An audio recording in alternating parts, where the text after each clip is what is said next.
2023 সালের পর থেকে পরিবহন দপ্তরে ঘুঘুর ভাষা সৃষ্টি হয়েছে। ট্রান্সপোর্ট বোর্ডের চেয়ারম্যান পদত্যাগ করার পরও চলছে অবৈধভাবে পারমিট প্রদান ও লাইসেন্স বদলের কাজ। এ ধরনের অবৈধ কাজকর্ম বন্ধের দাবিতে বুধবার পরিবহন দপ্তরের সামনে বিক্ষোভ কর্মসূচি পালন করে ত্রিপুরা প্রাইভেট ট্রান্সপোর্ট মজদুর মহাসংঘ। সংঘের নেতৃত্বে অভিযোগ, মোটা অঙ্কের টাকার বিনিময়ে হচ্ছে এই অবৈধ কর্ম। এ কাজ বেআইনিও বটে, কারণ বোর্ডের চেয়ারম্যান পদত্যাগ করলে পরে সেই বোর্ড ভেঙে যায়। এটাই স্বাভাবিক নিয়ম। এসটি বোর্ডের চেয়ারম্যান পদত্যাগ করেছেন, তাই কমিটিও ভেঙে গেছে, কিন্তু এই কমিটির কয়েকজন সদস্য অবৈধভাবে বিভিন্ন কাজ চালিয়ে যাচ্ছেন। আমরা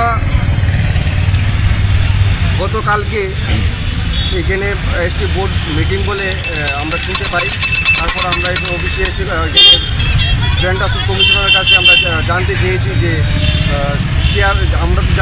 চেয়ারম্যান রেজিগনেশন দিয়ে দিয়েছে, তারপরে কি করে মিটিং হচ্ছে ওনাকে জিজ্ঞেস করার পরে উনি সদুত্তর আমাদেরকে দিতে পারেনি।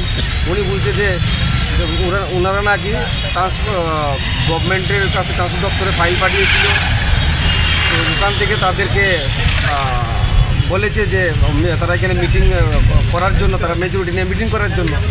ত্রিপুরা রাজ্যে বহুত দপ্তরে বহুত বোর্ড আছে, কোনো বোর্ডে চেয়ারম্যান যে সময় রেজিগনেশন দিয়ে দেয় সমস্ত জায়গায় সবাই জানে যে বোর্ড কমিটি ভেঙে যায়।